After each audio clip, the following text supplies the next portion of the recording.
Olá! Hoje a nossa conversa é sobre um assunto super importante nos hospitais e clínicas: a prevenção de quedas.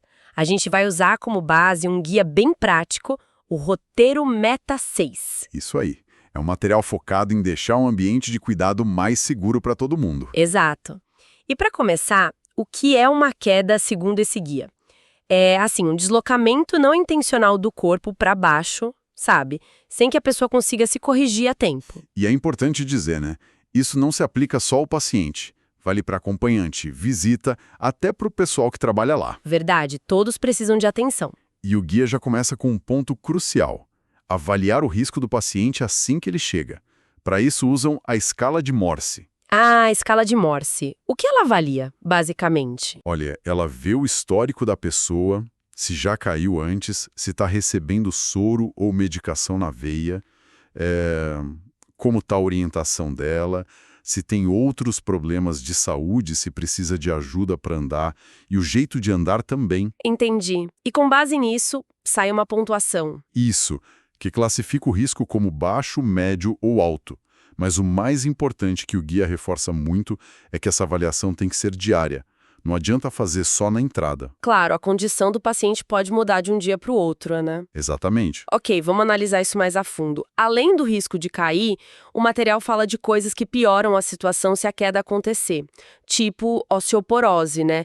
Ou se a pessoa usa anticoagulante, o sangramento pode ser maior. Pois é, o dano pode ser bem mais grave. Mas focando nos fatores que aumentam a chance de cair, idade é um clássico, né? Crianças com menos de 5 anos e adultos com mais de 65. Sim, são os extremos de vulnerabilidade. E tem também a parte cognitiva, se a pessoa está confusa, desorientada. Problemas para se mover, fraqueza, dificuldade para andar.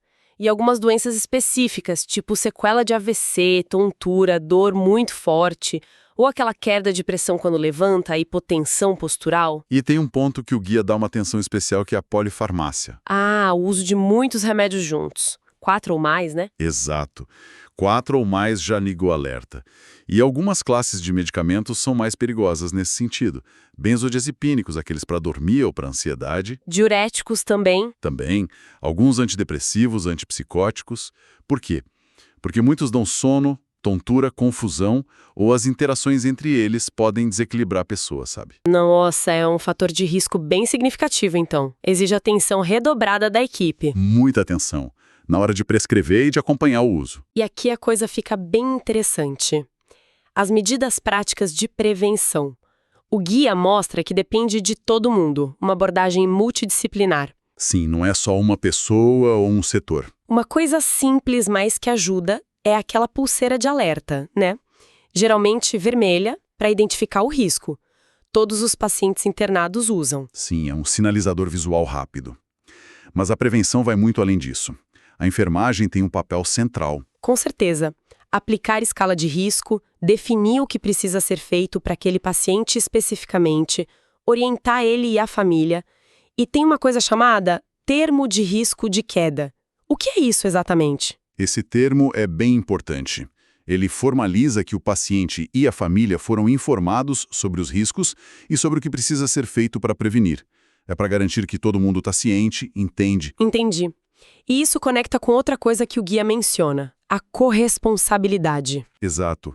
Porque, às vezes, a queda pode acontecer por uma imprudência do próprio paciente ou do acompanhante, né? O termo ajuda a reforçar que a segurança depende da colaboração de todos. Faz sentido. É uma via de mão dupla. E essa colaboração envolve a equipe toda, né? O médico tem que avisar se um procedimento ou um remédio novo aumenta o risco. Sim. A fisioterapia entra com exercícios para melhorar mobilidade, equilíbrio. O pessoal da hotelaria, da limpeza, mantendo o ambiente seguro, piso seco, sem obstáculos. E os técnicos e auxiliares de enfermagem que estão ali no dia a dia, deixando a campainha perto, a cama baixinha e travada, as grades levantadas se precisar, ajudando a pessoa a levantar e ir ao banheiro. Isso, é uma rede, né? Todo mundo atento. Atender rápido ao chamado também é crucial. Mas, mesmo com todo cuidado, às vezes a queda acontece. O que fazer na hora? Primeira coisa, manter a calma e a segurança do local. Não sair movendo o paciente de qualquer jeito, principalmente se a queda foi feia. Chamar a equipe imediatamente e tentar acalmar a pessoa que caiu. Certo. E quando a equipe de enfermagem chega? Aí avaliar os sinais vitais, o nível de consciência, procurar por sinais óbvios de fratura, sangramento. Se tiver suspeita de lesão na coluna, pensar na imobilização cervical e, claro, chamar o médico para avaliar. O guia até menciona uma técnica específica para mover o rolamento em bloco. Para que serve? É uma técnica para mover o paciente em segurança, mantendo o corpo alinhado como se fosse um bloco rígido.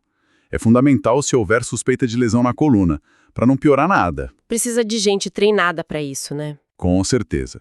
Geralmente 3 pessoas ou mais, com alguém coordenando tudo, normalmente quem está na cabeça do paciente, para fazer o giro, seja de 90 ou 180 graus, com segurança. Mostra a complexidade e o preparo necessário. E olha, depois que tudo passou, a documentação detalhada do que aconteceu é vital. Anota a data, hora, local, como foi a queda, quais foram as consequências, o que foi feito. Isso ajuda não só no cuidado daquele paciente, mas para a instituição aprender, né? Exatamente. Cada notificação de queda é uma chance de melhorar a prevenção. A gente aprende com o que aconteceu. E vale lembrar, se um paciente cai, essa informação, esse histórico, influencia a avaliação de risco dele por um bom tempo, até 1 ano. Entendi. Então, resumindo tudo isso, prevenir quedas é um trabalho constante, que não para, precisa de avaliação individualizada sempre, muito trabalho em equipe, Comunicação clara com o paciente e a família. e um plano de ação bem definido para quando, apesar de tudo, a queda ocorrer. É criar uma cultura de segurança mesmo, né? Exato. E para a gente fechar, tem uma citação do Paulo Freire no material que me fez pensar. Educação não transforma o mundo. Educação muda as pessoas. Pessoas transformam o mundo. Interessante conexão. Pois é, trazendo para a nossa realidade.